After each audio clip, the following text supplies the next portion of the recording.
Welcome to TPUs and Python. This is so exciting, and machine learning, like all the stuff. I'm so excited for your journey.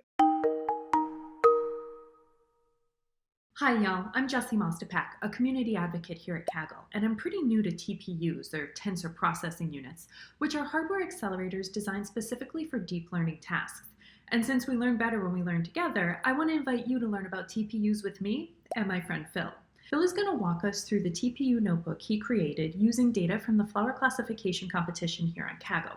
And while this walkthrough is focused on an image classification competition, I really want to point out that all Kagglers have access to 30 hours of free TPU time every single week. So what are we waiting for? Let's learn. If you'd like to follow along with your own notebook, what we can do is head on over to kaggle.com and we can head to Phil's profile. We can click on Notebooks, and what we're looking for is a simple TF 2.1 notebook. From here, you can just scroll through Phil's notebook as we go, or you can create your own copy by clicking on Copy and Edit.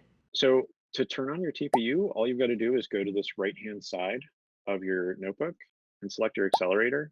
V3 are the latest TPUs that we've got access to. They've got 8 TPU cores, which is essentially like 8 TPUs on one big board, which is pretty cool. All right, just because we've turned on our TPU doesn't mean that our notebook is necessarily interacting with it.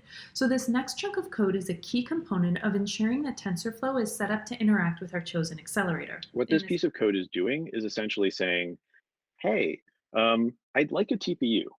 And then whether you get a TPU or not, it's setting up TensorFlow to use the accelerator that you get. So if you don't get a TPU, it'll set you up to use a GPU or a CPU. This is probably the most important piece of code for making sure that your code runs on any of those things.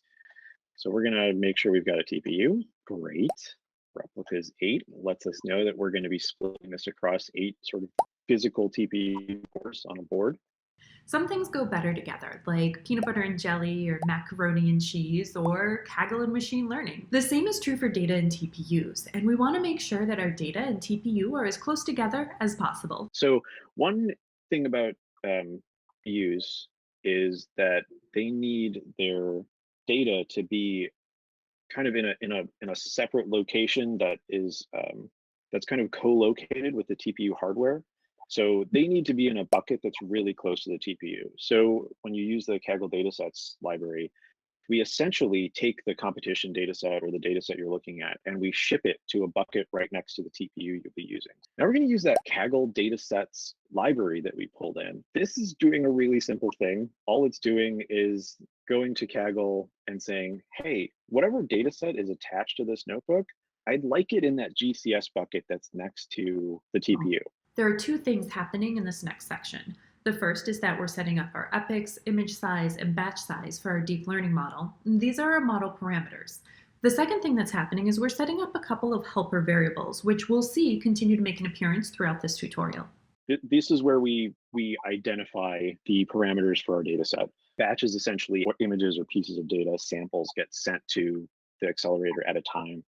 Now, some of the next few, the num training images, steps per epoch, these are just kind of like helper variables that we're doing some calculations beforehand. When we talk about a TPU, it's important to point out that a single TPU board is made up of 4 TPU chips. And within each of those TPU chips, we have 2 TPU cores. And these TPU cores are where all of the matrix multiplication is happening. Now, TPUs were designed to do matrix multiplication incredibly fast on incredibly large amounts of data. This is what makes them such an ideal deep learning tool, because the faster we can train our model, the more we can iterate on our model. But in order to take advantage of these TPU speeds, we need to help our TPU out a little bit by putting our data in an appropriate format. Once we've got our parameters set up, we can go into setting up our data. TPUs can handle a ton of data, but the normal way of handling data for ML is to have small pieces of it everywhere, like samples, images. That's fine, and it'll work to just send a million images to a TPU, but it's not really making the best use of the TPU's bandwidth. If you're sending a million images, you're sending a million images from that bucket we've got to the TPU, and it's going across a network. And it takes time just to get one file over there. So the TPU will be not well utilized if you're sending things across the network. So what we do is we bunch these images up into big files. The common sort of container format is TF records, which essentially is just taking the format of, so it takes the pixels of the image, it takes some key bits about the image and stuffs them in a file for you. And you want to go with enough files that you can kind of maximize the TPU's bandwidth.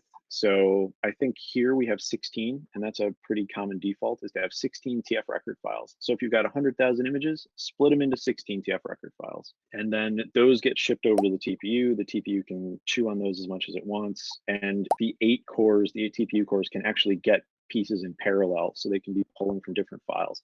So here we've got a bunch of TF record files and we're reading them. TF record can essentially be formatted in whatever way you want, but in this case we've got the sort of pixels of the image and then additional information about the images for our labeled training set and our unlabeled test set. Really all we need to do is iterate over the file and pull those in. So pull in the images, pull in the IDs and classes, parse them out, and then they're ready for the TPU to process them. So essentially all these functions are doing is taking these functions where we read in the TF record stuff and doing it across our different data sets. We'll start with this one. Load data set reaches out to that GCS path, essentially that bucket where we've got our data, pulls it in and sets some options on it, and then returns the data set to be processed essentially. So here we're just setting an option on it. We're running the labeled and unlabeled TF record functions on the data, pulling them into this format for us to process. One of the biggest bottlenecks to taking advantage of the speed of a TPU is when we don't optimize for how a TPU handles incoming data. Thankfully, Phil's going to walk us through some of the fundamental considerations for how we set up data to send it to a TPU. So for the training set is going to be used a lot. It's going to be run over all of our different epochs in like different configurations. So here's where we set up the configuration. Here's where we say, hey, the training data, how would you like to be sent to the TPU? This is where we tell the training data that. For example, repeat is basically saying we're going to use this several times. So when you get to the end, just go right back to the beginning. Shuffle basically says within this window, shuffle the samples, which helps with overfitting, helps with a bunch of different things. You just want to like mix it up a little bit so your neural network's not seeing the same samples in the same order over and over again, because that's bad. Then you set your batch size, which is that thing we calculated before, the 128 times the number of cores you have. And then this auto tune that we set before gets used here, essentially to say, go ahead and pull in that next batch while we're training. We've sent this data, but like, do your magic, figure out how much data we can pull in now that we're training. And we do roughly the same things for the validation and test sets.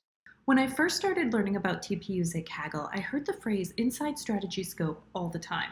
And what that means is we need to make sure that our model is being built inside strategy scope. So what we currently have here is a pre-trained model that is inside strategy scope. If my model were outside of strategy scope, what it would look like is this. So this would be a model that's built outside of strategy scope. This next cell is another critical piece of using TPUs for machine learning. So strategy is that thing we set up where we asked for a distribution strategy, we asked for a TPU. We've got our package of accelerator and accelerator strategy there. We're saying use that strategy to do this, which in this case is loading up a pre-trained model and then adding a couple layers to it and then fitting it using our training data set. Then we take that model that we built and we compile it. Now we can go ahead and make our predictions, which is essentially just run inference, which also happens on the TPU. So we load in our test set and say, hey, TPU, here's this data set we want inference on, and the TPU spits you back a bunch of data. It's great. So that's it. Phil has now taken us through the minimum code required to use a TPU on Kaggle. And really the only question remaining is, what are you going to build with your 30 hours of TPU time each week? And as I'm building out more and more TPU related content, I really want to learn with you. So what are you interested in learning? Go ahead and leave me a comment with your ideas below.